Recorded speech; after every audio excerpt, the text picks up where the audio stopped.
Hey guys, welcome back to my channel. Today I'm going to be doing a review of the new Disney live action Snow White movie. Two quick little disclaimers before I begin. One, if you can't already tell, I do have a crackly voice. I do have a cold, but I'm going to try to drink lots of water and power through this video because I just saw this movie and I would like to get my video out while it's still really fresh in my head. Two, I actually had no real intention of seeing this movie in theaters. Certain things that Rachel Zegler has said in response to the original animated Snow White have really ticked me off. And so because of that, I originally wasn't going to see this movie in theaters. I was going to wait for it to be out on Disney Plus, but it was my niece's birthday and she really wanted to go see this movie. So I went to go see it with her and my sister and her other kids. So I was like, Kate, well, since I have now seen it, I will film a review. And with that being said, I'm not going to talk any more about what Rachel Zegler has said about the original animated Snow White, as much as it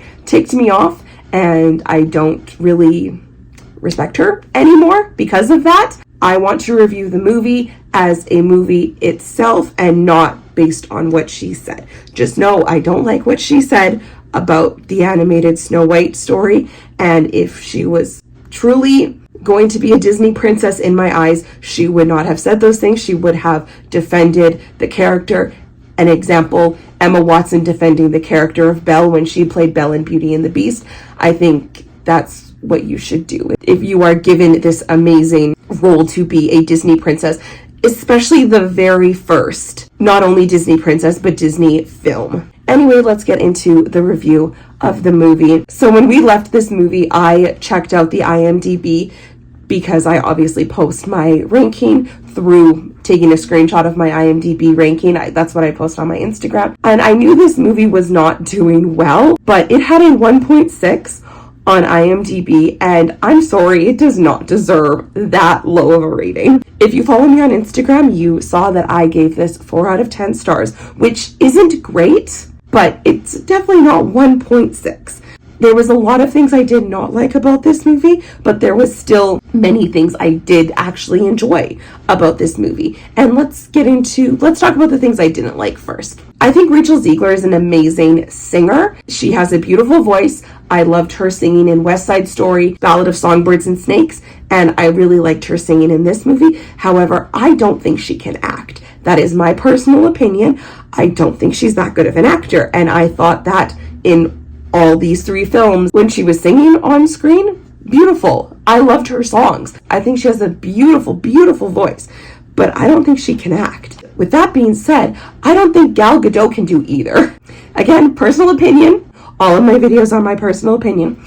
I don't think Gal Gadot can either sing or act. And then the fact that she got a song in this movie, that was like the cringiest thing I have ever seen. That was by far the worst part of the movie and so freaking cringy.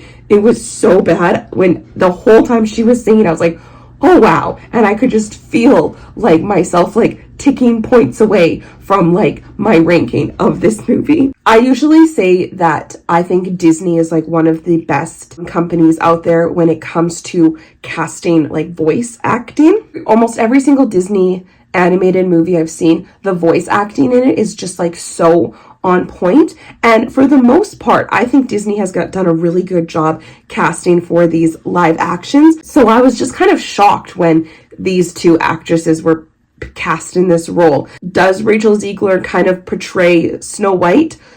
Sure, but she's not pale enough. Snow White is supposed to have skin as pale as snow. And yes, they kind of changed that a little bit in the movie. They don't name her Snow White because she's pale as snow. They name her Snow White because she was born during a blizzard. So sure, okay. And again, she has a beautiful singing voice, which is what the animated Snow White is known for, is her beautiful, beautiful voice.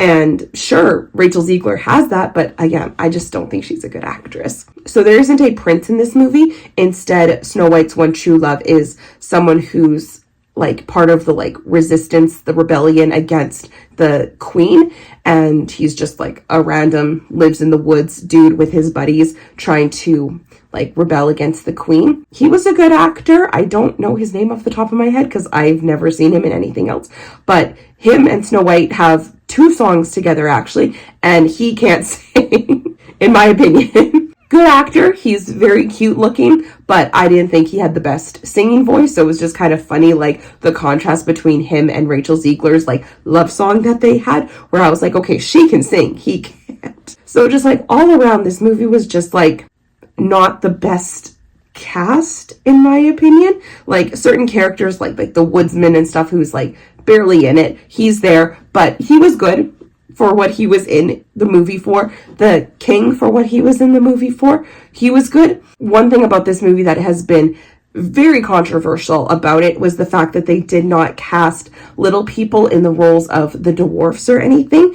And there is an actor in this movie, he's one of the rebels, that he has some form of dwarfism. For a bit I was like, well, they have someone who has dwarfism in this movie, so like why couldn't they cast the dwarves as people with dwarfism? I'm not justifying their choice to do this. However, I feel like it kind of makes sense with the story that the actual 7 dwarfs are different than humans, and even a human who does have dwarfism. They're different because they live in this very magical part of the forest. So obviously they're different than regular people. So I'm not trying to justify that they chose to do that instead. I'm just saying, based on like the story of the movie, I feel like it makes sense a little bit. Like they were supposed to be different. They were supposed to be magical. So I don't know how I feel anymore about them choosing to do like CGI dwarfs instead of using actors and stuff. I don't like that they didn't use actors, but also I feel like it kind of made a little bit more sense, and they still had an actor with dwarfism in the movie. I don't know how I feel about this because I'm not happy that they made that choice, but I also, now that I've seen the movie, I'm not so mad anymore. I don't know how to explain it without sounding like horrible. I don't know how to explain it properly. This movie had a lot of musical numbers, like I think more than most Disney animated or even live action movies. Like this had so many musical numbers, which most of them were fine. I wasn't rushing to download any of them or anything, but probably my favorite one is actually Whistle While You Work. I thought that was really, really well done, and I thought it was really cute, the whole sequence that they did for that song. I really liked that song. That was my favorite.